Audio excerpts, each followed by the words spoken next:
Hello and welcome.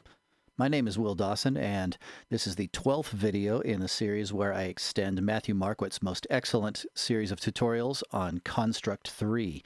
As you can see, we've got our video, or our level is all set here already.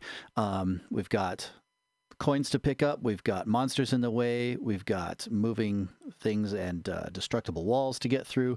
This is starting to look like a pretty complete level, but we're starting over here, and we don't really have any end goal that we need to get to over here. So in this video, we're going to add an endpoint and a mechanism for finishing the game. So what I'm going to do now is basically just add something here to the end. This Craft Picks set of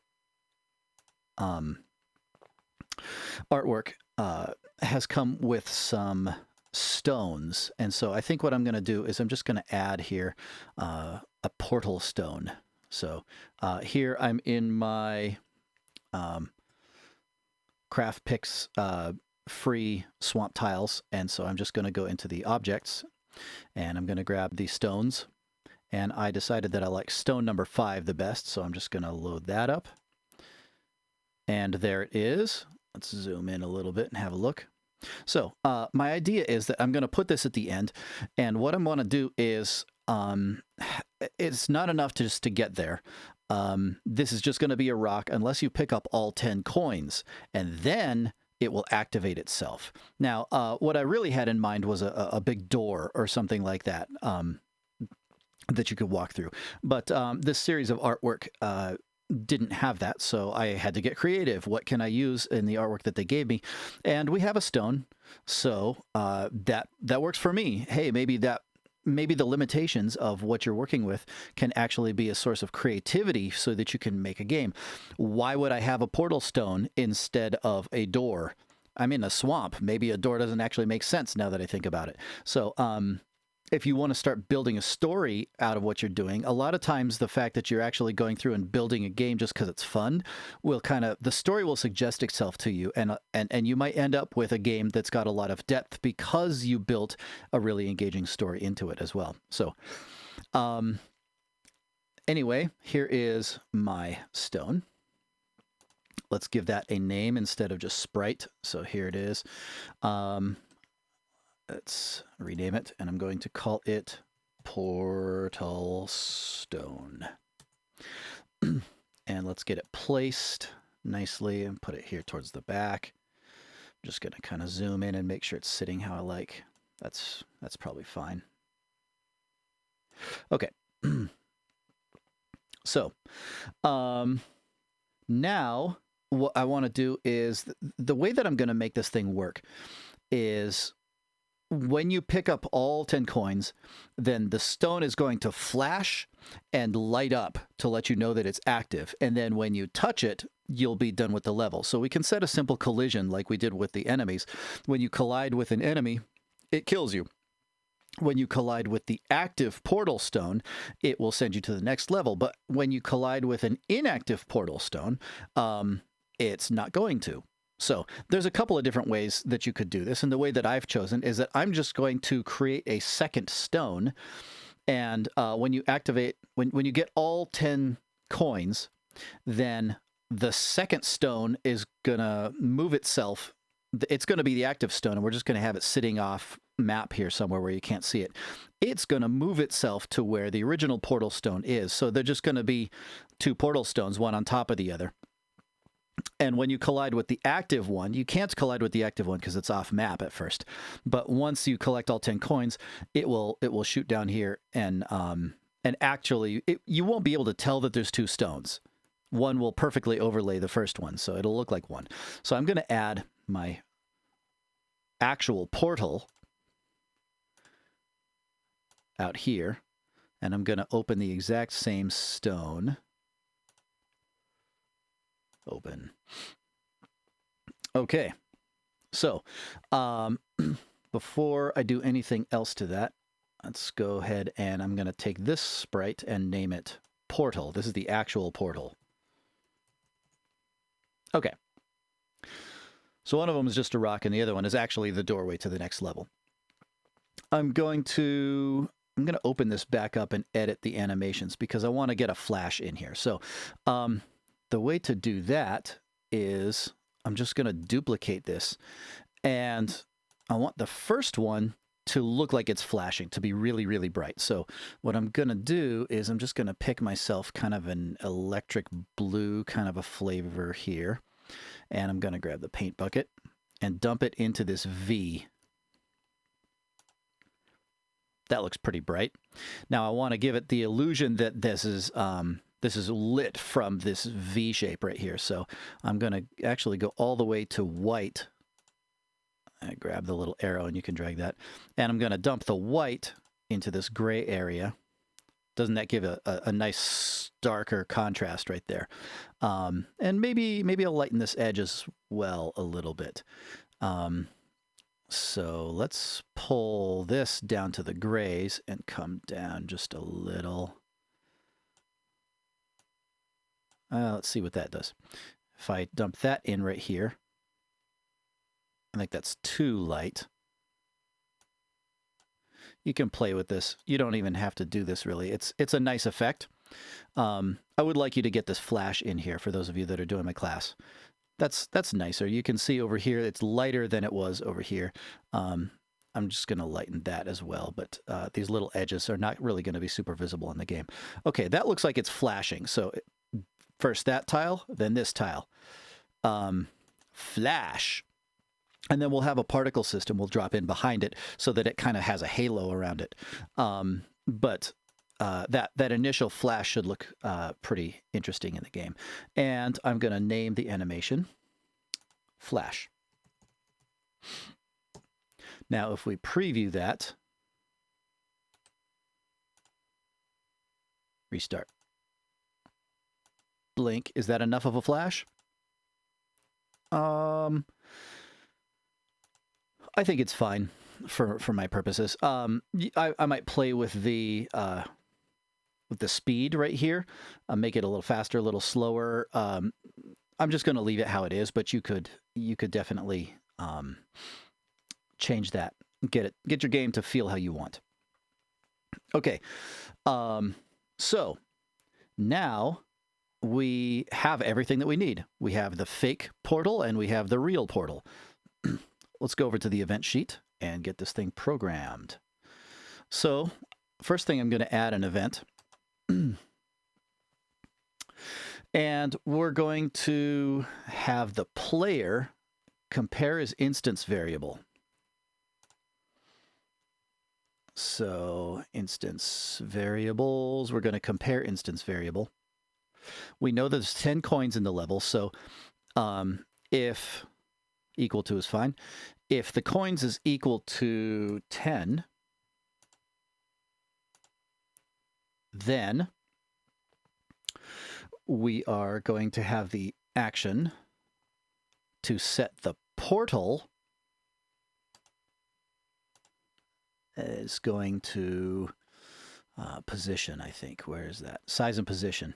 Set position. And we're going to say it's going to portal stones position. So portal stone dot x and portal stone dot y. So that's where it's going to go. And every time I type like that, it messes up my little window here. Okay. Now, we don't want to keep repositioning it over and over and over as long as we have 10 coins. That's not necessary. That'll bog the game down. It'll keep trying to reposition the thing over and over to the exact same point. We don't need that. So let's add an extra condition here, add another condition. And we're going to tell the system to trigger only once. Let's see, where do they have that? Conditions. I'm just going to search for it. Trigger once while true under special conditions. So when the coins get to 10, one time only, it's going to reposition this thing. Now, right now, the rock is going, I mean, we have this animation, but it's not set to looping. Did you notice that? So our portal, if we look at this, this flash animation is not going to loop. We don't want it to flash over and over and over, although we could do that.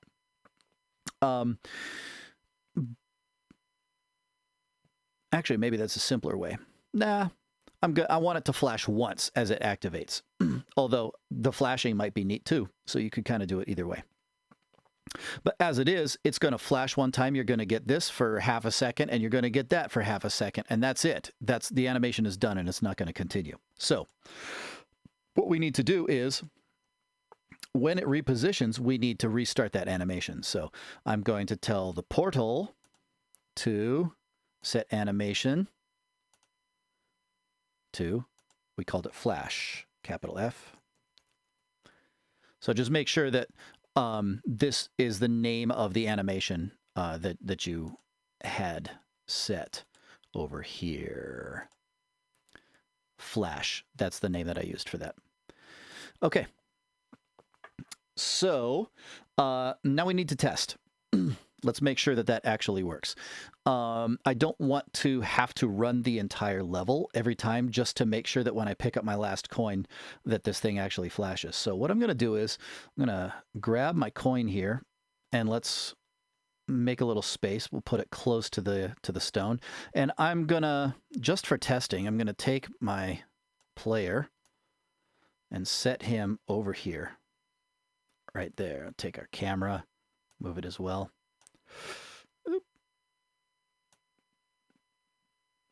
Okay, and let's just put you back there. Good enough. Okay. And then we're going to set his coins to 9 as if he had picked up all the coins all the way through. So we can have our player here. We just look at his instance variable coins. He starts with 0 normally, but we're going to say this time he starts with 9. From now on, as long as this says 9, when I hit play, he'll have 9 coins. Notice this. Let's test it now. So here's our game. We already have 9 coins because I had that set. We'll pick up the last coin right here. And we got our flash. So it looks like everything is working correctly. In that case, I am happy. Now what I want to do is when it flashes, I don't want just the single flash and nothing else to happen. I want this halo to happen behind it. So let's just add what I'm going to use for a particle system is, let's see, when I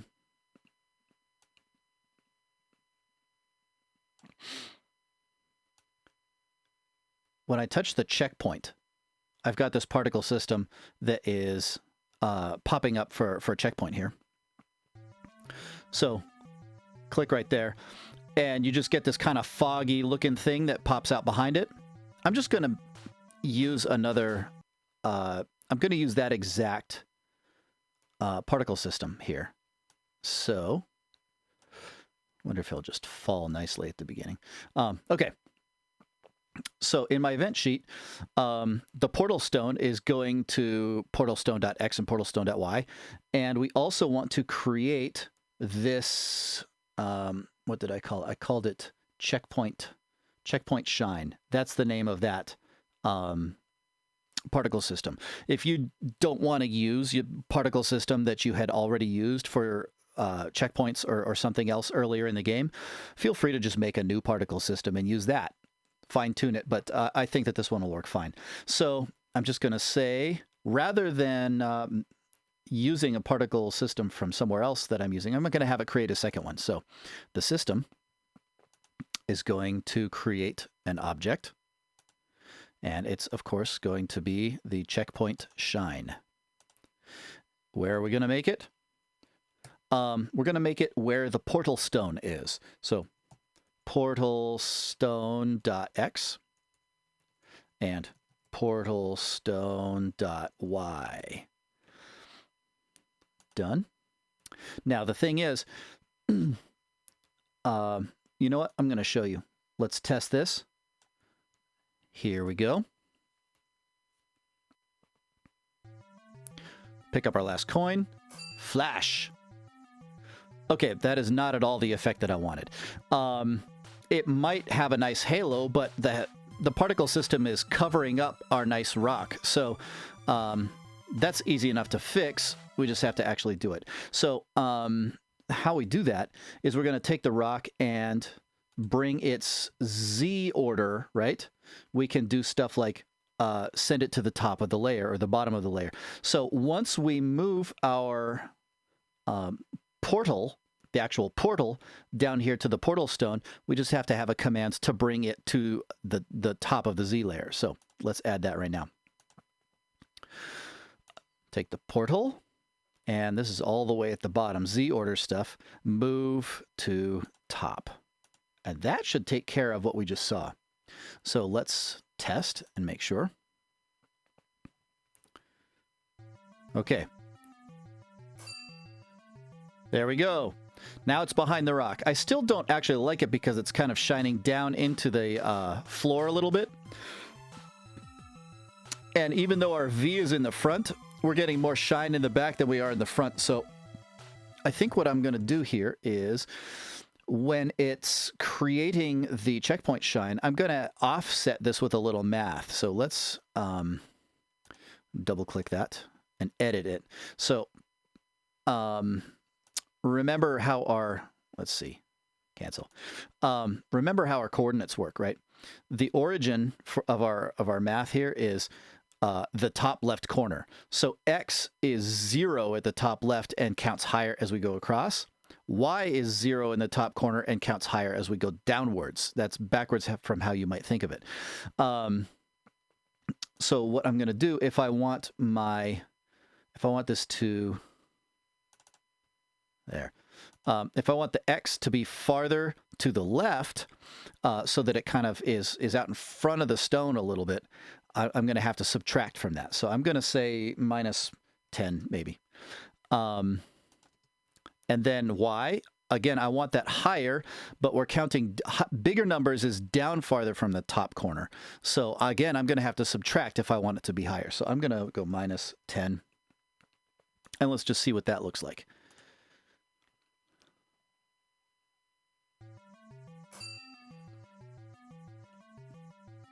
Okay, I think I like how the height might be, but it's too far out in front of it now. So I think my X was too big. So let's make that minus 5 instead and see what that looks like. You're going to want to just kind of like, you're not using the exact same particle system that I'm using. And maybe you chose a different stone or some other thing to be the goal here. But the method that I'm using, just kind of like drop some different numbers in there and see if you like it better. Put yourself at the end of the level so that you don't have to run the level to test every little tweak that you make, right? I think even 5 might be too much. I might back it up to just like 2 or 3. But this is definitely much closer to what I had wanted for this. It doesn't... you can tell that it's shining into the floor a little bit, but it's not really distracting. So I'm just going to tweak it one more time. Let's make it minus 2 and see what that looks like. Honestly, minus 2 is probably not a big deal. I might just be nitpicking at this point. No, it's perfect. I love it. Okay. So, at this point, that is everything that I wanted to do here. So, we have our goal. It exists. We know how to add collision to the rock. I suppose we may as well set that up since it's our actual goal here. Let's add an event and have the... we could either have the player or the portal do this. It doesn't really matter. So I'm going to have the player on collision with another object. The object is, of course, the portal, not the portal stone, but the active portal. On collision with the portal, it's going to do what we're going to talk about in the next video. So right now, we have succeeded in adding a cool little effect. When you pick up all the coins, our goal here at the end is going to give us a flash, and it's going to be animated, and it's going to look neat, and we're going to tell that it's different from how it was just before we got there. So if you're in my class, what I'd like for you to do is take a screenshot of basically this. I want to see your active portal stone, your inanimate portal stone here at the end of your level, or whatever you're using for those. I want to be able to see those in the screenshot. Go ahead and screenshot that and attach it to your Google Classroom assignment and get that turned in. And everybody else, if you're just joining us from the internet, I hope you're enjoying this. Follow along in the next video. Thank you.